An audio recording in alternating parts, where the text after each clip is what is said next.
Assalamualaikum warahmatullahi wabarakatuh. Perkenalkan, nama saya Gaus Putra Perkasa dari kelas 10 MIPA 7. Di sini saya akan menjelaskan tentang perbaikan biologi, indikator dari bab 1, bab 2, bab 3, bab 4, dan bab 5. Bab 1, ruang lingkup biologi. Yang pertama, menjelaskan pentingnya iptek dalam perkembangan biologi. Pertama-tama, apa itu iptek? Iptek atau singkatan dari ilmu pengetahuan dan teknologi, yaitu suatu ilmu tentang pengembangan berbagai jenis teknologi dengan metode yang sistematis. Peranan iptek dalam perkembangan biologi antara lain menjadi fasilitas memperdalam keilmuan tentang makhluk hidup dan tentunya mempermudah ilmuwan melakukan penelitian, meningkatkan pemanfaatan sumber daya alam untuk memenuhi kebutuhan manusia dan mikroorganisme. Iptek memiliki peranan yang sangat penting bagi pengembangan ilmu biologi, diantaranya 1. Menjadi fasilitas memperdalam keilmuan tentang makhluk hidup. Sebagai contoh, dengan adanya teknologi mikroskop yang berkembang pesat, manusia dapat menemukan bentuk sel dari mulai 2 dimensi, kemudian 3 dimensi, sampai pada struktur sel secara rinci dan jelas. 2. Meningkatkan pemanfaatan sumber daya alam untuk memenuhi kebutuhan manusia.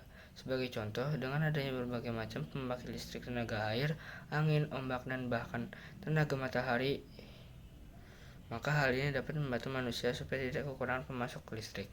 3. Berbagai makhluk hidup, terutama mikroorganisme, menjadi sangat bermanfaat bagi manusia. Contohnya adanya penemuan bioteknologi seperti membuat yogurt dengan bakteri, membuat vaksin dari virus, membuat makanan dari olahan jamur, dan membuat kosmetik dari ganggang atau alga. Yang kedua, menjelaskan bekerja dan bersikap ilmiah yang ditunjukkan seorang ahli biologi. Sikap ilmiah adalah suatu sikap mampu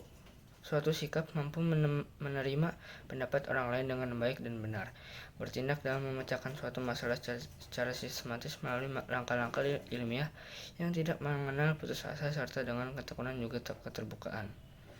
Sikap ilmiah yang harus dimiliki seorang peneliti diantaranya adalah 1. Rasa ingin tahu. Seorang peneliti harus memiliki sifat rasa ingin tahu yang sangat besar sebagai dasar jika ingin melakukan suatu penelitian. 2. Jujur. Peneliti harus jujur dalam melakukan penelitian.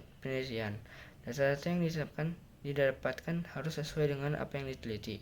Tidak boleh melakukan manipulasi data. 3. Tekun. Tidak mudah putus asa dalam melakukan penelitian. Kadang suatu penelitian harus diulang beberapa kali hingga mendapatkan hasil yang diharapkan. 4. Teliti. Bertindak berhati-hati dan tidak ceroboh sehingga kesalahan-kesalahan dalam penelitian dapat dihindari. 5. Objektif. Hasil dari penelitian tidak boleh dipengaruhi perasaan pribadi sehingga dapat menyebabkan data yang bersifat subjektif. 6. Terbuka. Peneliti harus memiliki sifat terbuka dengan mau menerima pendapat dari orang lain, sehingga diharapkan penelitian yang dilakukan dapat menjadi lebih baik dari sebelumnya. 7. Toleran. Seorang ilmuwan harus bersedia menerima gagasan dari orang lain dan mau belajar serta membandingkan pendapatnya dari orang lain, dan tidak boleh memaksakan pendapat kepada orang lain. 8. Optimis. Seorang ilmuwan harus memiliki sifat optimis terhadap penelitian yang sedang dilakukannya.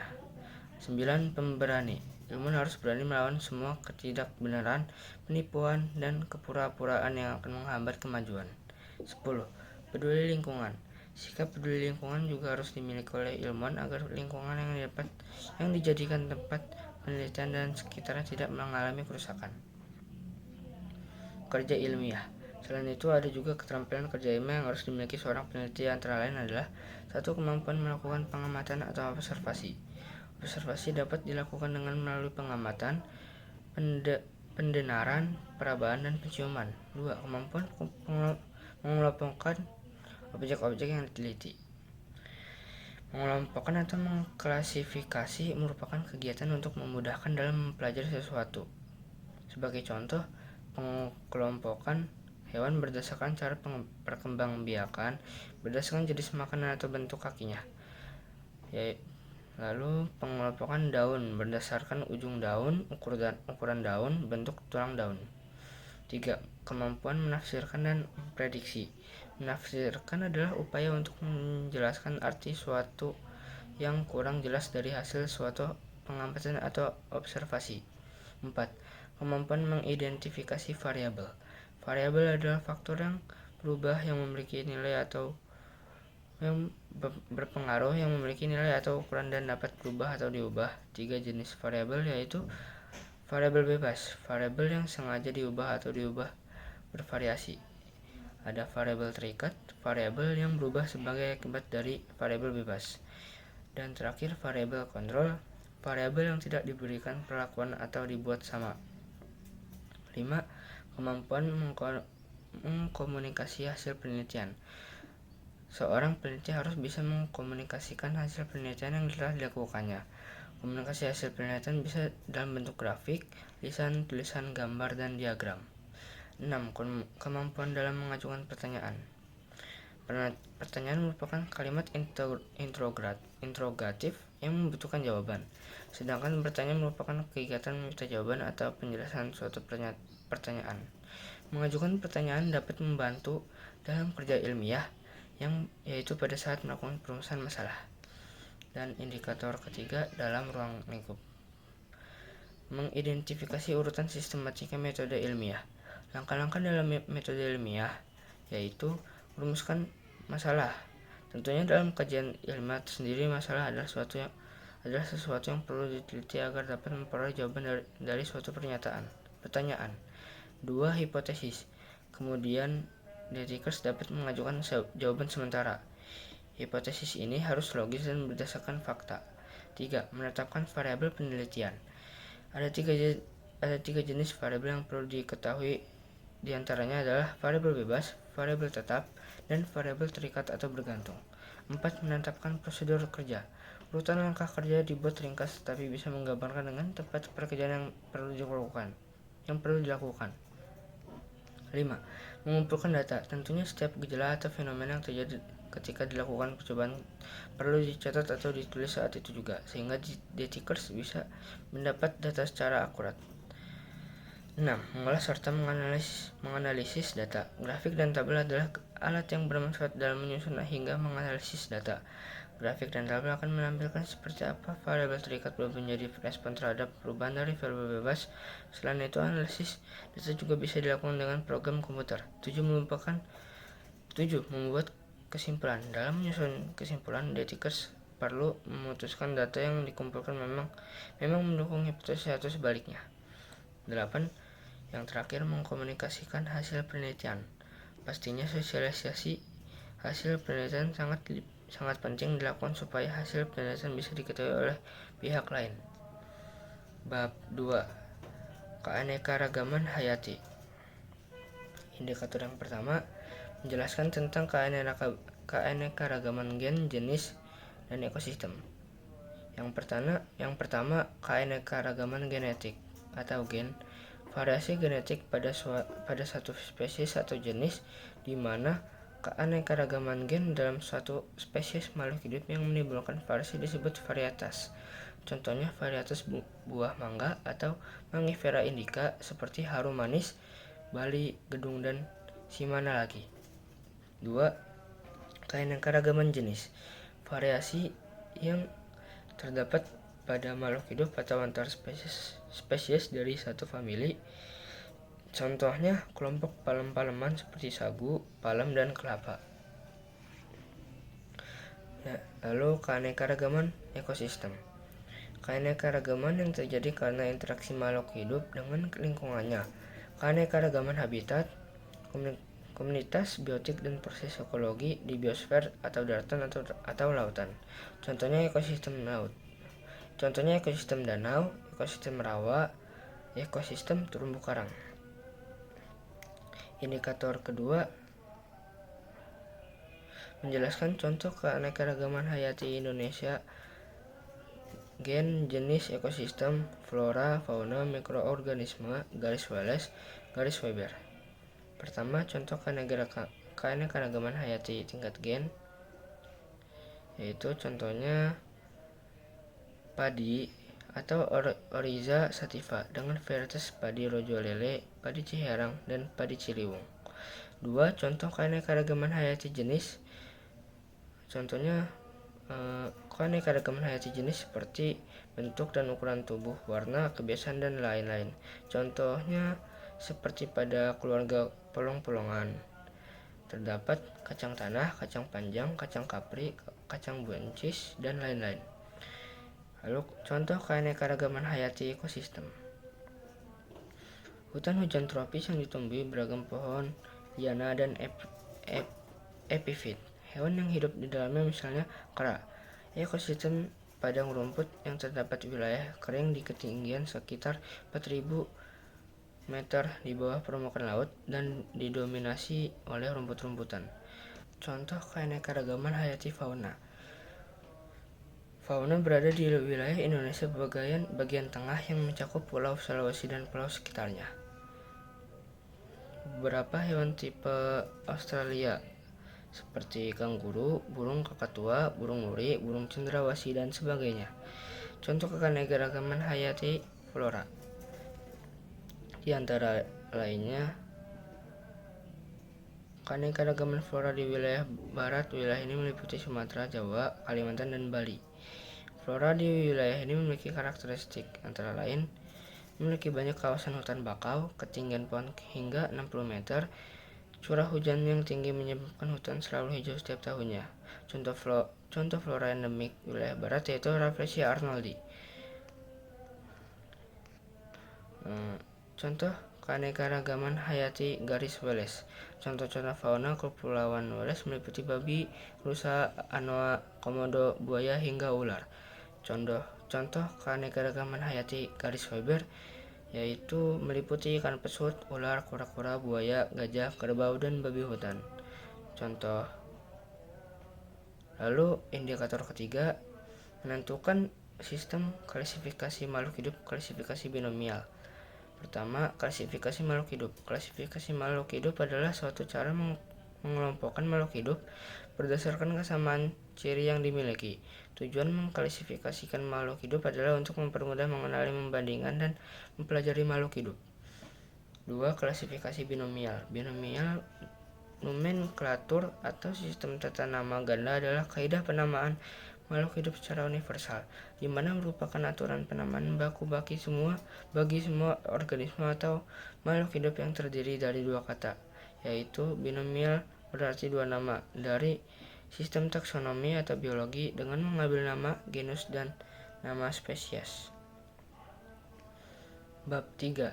Virus. Indikator pertama menjelaskan peran virus yang menguntungkan dan merugikan. Yang menguntungkan, virus dimanfaatkan dalam teknologi rekayasa genetika.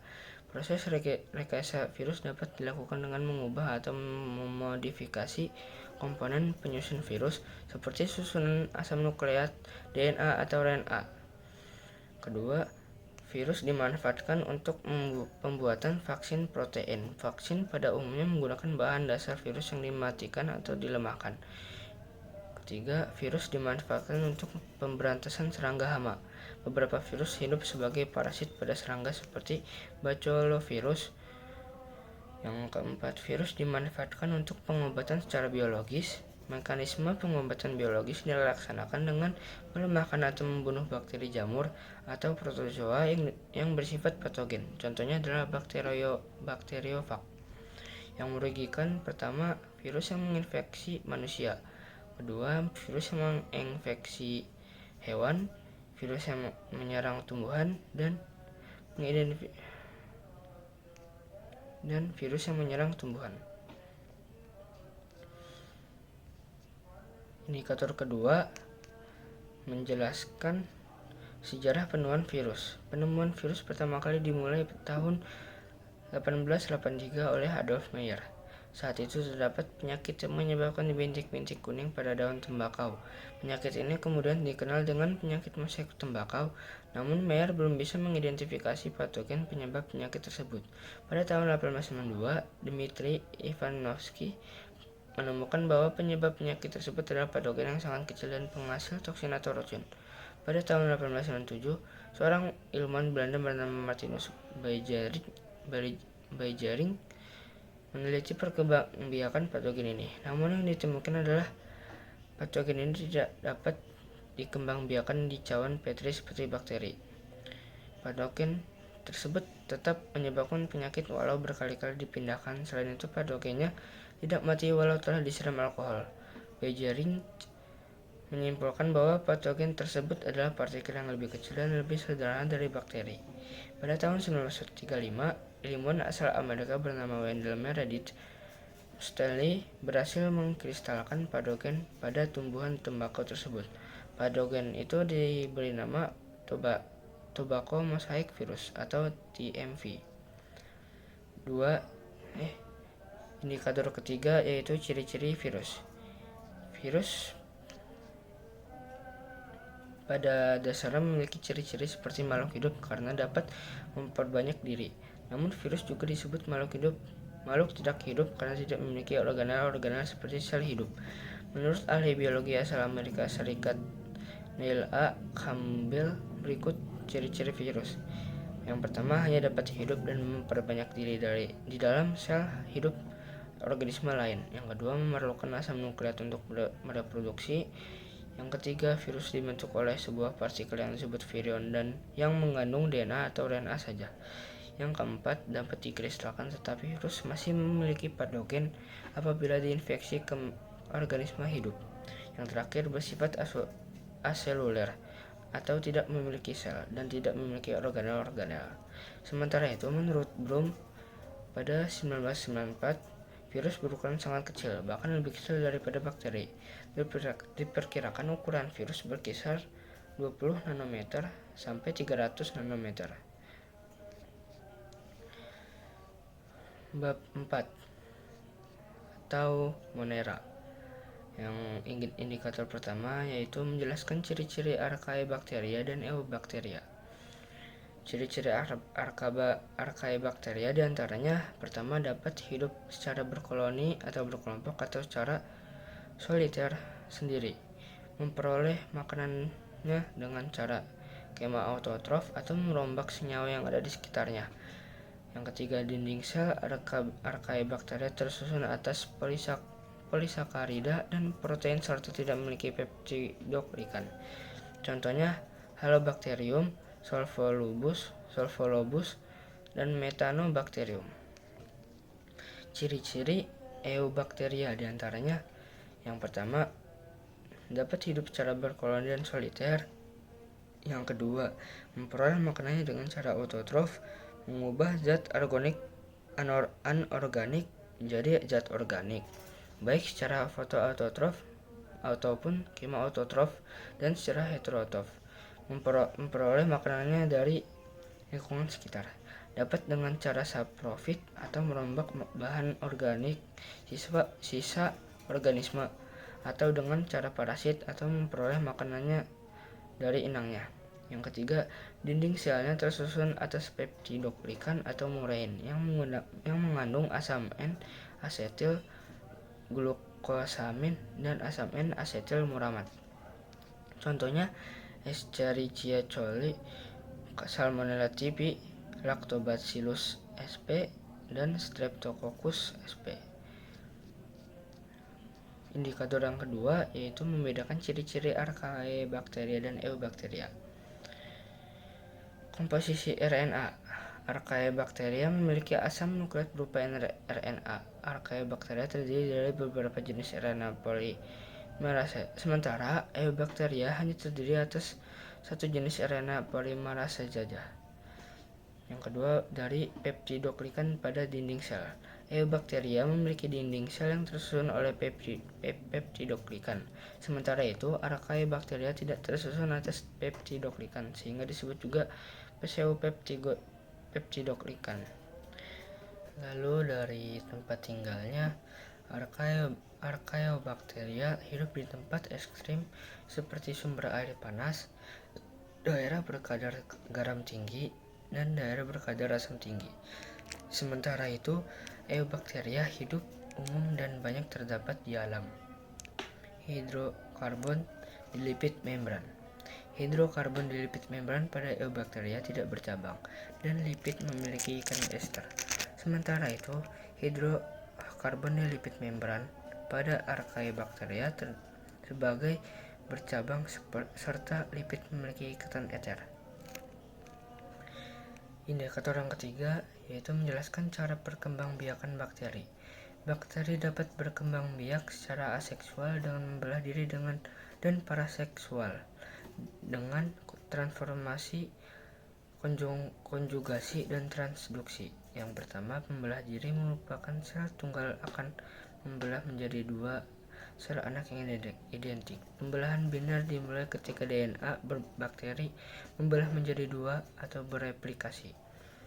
Transformasi adalah pemindahan potongan materi genetik atau DNA dari luar ke sel bakteri penerima. Yang ketiga, konjugasi adalah penggabungan antara DNA pemberi dan DNA penerima melalui kontak langsung. Yang keempat, transduksi adalah pemindahan DNA dari sel pemberi ke sel penerima dengan perantaraan virus. Yang terakhir, indikator bab 5 atau protista. Indikator pertama yaitu mendeskripsikan ciri-ciri umum protista berdasarkan pengamatan. Yang pertama, sebagian besar protista adalah uniseluler. Sebagai makhluk uniseluler, protista membentuk koloni yang terdiri dari satu atau beberapa jenis sel yang berbeda. Yang kedua, memiliki nukleus. Seperti semua sel eukariotik, protista memiliki kompartemen sentral yang khas yang disebut nukleus atau inti sel yang menampung materi genetiknya. 3. Memiliki organel sel. Selain memiliki nukleus, protista juga memiliki mesin seluler khusus yang disebut organel sel yang menjalankan fungsi yang ditentukan di dalam sel. Keempat, bersifat heterotrof. Protista mendapatkan nutrisi dalam beberapa cara. Protista dapat melakukan proses fotosintesis atau heterotrof atau organisme yang mencari sumber makanan dari luar berupa bahan organik. Yang kelima, berkembang biak secara aseksual. Kebanyakan protista berkembang biak terutama melalui mekanisme aseksual. Indikator yang kedua, menjelaskan cara-cara perkembangbiakan organisme protista. Protista berkembang biak dengan dua cara, yaitu aseksual dan seksual. Protista seksual berkembang biak dengan cara membelah diri, seperti pembelahan biner. Sementara pada protista seksual berkembang biak melalui 3 cara, yaitu yang pertama, isogami atau penyatuan dua gamet yang dapat bergerak atau motil yang memiliki bentuk dan ukuran yang sama. Yang kedua, oogami atau penyatuan dua gamet yang tidak bergerak atau motil yang memiliki ukuran dan bentuk yang berbeda. Yang ketiga atau terakhir, anisogami atau penyatuan dua gamet yang bergerak motil yang memiliki ukuran dan bentuk yang berbeda. Dan indikator yang terakhir atau ketiga, mengidentifikasi protista yang menguntungkan dan atau merugikan bagi kehidupan manusia. Pertama, peran protista yang menguntungkan. Yang pertama, Eugulena viridis adalah protista yang berperan sebagai indikator polusi air atau sungai. Yang kedua, fosil foraminifera atau Globigerina digunakan untuk penanda umur batuan sedimen dan petunjuk pencarian sumber minyak bumi. Yang kedua, ada peranan protista yang merugikan pada manusia, yaitu Plasmodium dapat menyebabkan penyakit malaria. Kedua, Trypanosoma cruzi menyebabkan penyakit cagas yang menyerang hati, kelenjar, limfa, dan sumsum tulang. Dan pada hewan, ada Trichomonas foetus menyebabkan keguguran pada kambing. Dan kedua, Trypanosoma vivax menyebabkan penyakit pada domba. Yang terakhir, pada tumbuhan, yaitu Phytophthora faberi hidup sebagai parasit pada tanaman karet. Dan yang terakhir, Phytophthora infestans menyebabkan penyakit karat putih pada tanaman kentang. Sekian dari saya. Assalamualaikum warahmatullahi wabarakatuh.